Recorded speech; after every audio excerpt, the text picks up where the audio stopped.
एकदम बिराद लासिंसिं बाथ्रा बियो आरो जों गनायना लानाय नङा पटेन चिरां इउथ हिसाबै आरो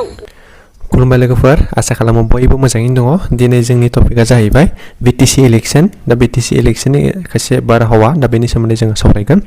दा टपिकआ जाहैबाय रन्जित बसुमतारीनि सेक्रिफाइस बुंनाय बाथ्राया गनायथाव नङा दा बेनि सोमोन्दै खायसे एलिगेशन दङ लोगोसे नेक्स्ट टपिकआ जाहैबाय एक्स डिपुटि चिफ काम्पा बरगयारी बिथाङा गावनो गाव केन्डिडेट डिक्लेयार खालामना लादों दा बेनि सायावबो गोबां एलिगेशन लाबोदों फै जों बेखौ क्लियार फुल डिटेल्सआव सावरायनि बावैसो सान सिगां मानगोनां फरेस्ट डिपार्टमेन्टनि रन्जित बसुमतारी बिथाङा दा काम्पा बरगयारी बिथांनि थाखाय 14 नं चिरां दुवार कन्स्टिटिउन्सिखौ सेक्रिफाइस खालामदों दा बैफोरबायदि खोथा बुंदोंमोन दा बेनि उनाव दिनै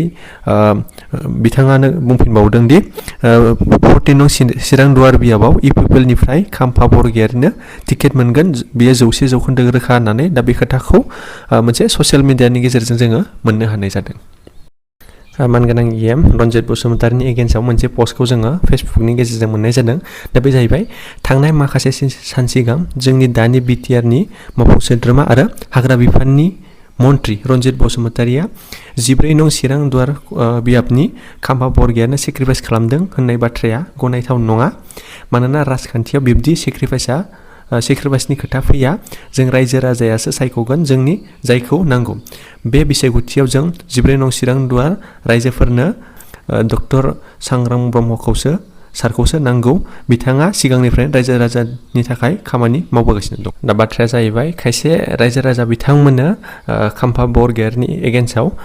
डक्टर सांग्रां ब्रह्म बिथांखौ माने सापर्ट खालामो दा बे खोथाया मोनसे सोराङाव फैदों बारग' डिपुटि चिफ काम्पा बरगयारीया गावखौनो सासे केन्डिडेट बुंना लानायनि सायाव बै फेसबुक पेजआ मोनसे एलिगेशन लाबोदोंमोन दा बेखौबो आङो भिडिअनि गेजेरजों देखायनानै होनो सानदों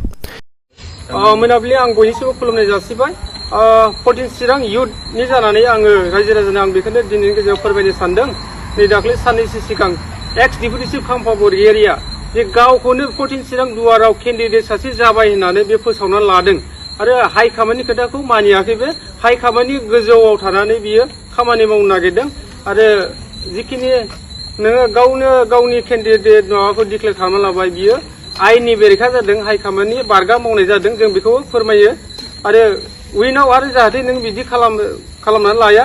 बुंनानै लाया जों बिनि सायाव जोङो पटेन चिरां इउथनि जानानै जों निन्दा खालामदों आरो लाजिनाय मोनदों जाहाथे बेफोरबायदि खोथाखौ बुंनो नाङा हाइकामान्डआ नों डिक्लेयार होयैनि सिगां गावनि टिकेटखौ बोरै डिक्लेयार होना बुंनानै लानो हागौ आं जाबाय सासे केन्डिडेट पटेन चिरां दुवाराव होननानै दा बेफोर साननो थाङा गोबां लासिंसिंनि बाथ्रा जाहाथे नोङो सिबानो गावनि केन्डिडेट माबाखौ दासिमबो डिक्लेयार खालामना लानो हायाखै बिनि सिगांनो नों काम्पा बरगयारीया माबोरै बुंनानै लानो हागोन आं पटेन चिरां दुवारनि सासे केन्डिडेट जाबाय होननानै बेथ' एकदम बिराद लासिंसिं बाथ्रा बियो जों बेखौनो निन्दा खालामो जाहाथे उनाव बेबायदि जों बुंनानै लाया आरो जों गनायना लानाय नङा पटेन चिरां इउथ हिसाबै आरो अल रायजो राजायाबो बेखौ गनायना लायाखै बेखौ दुखु मोननाय फोरमायदों रायजो राजाया पटेन चिरां दुवार हिसाबै दा आङो बेखिनिखौनो फोरमायबाय रायजो राजानो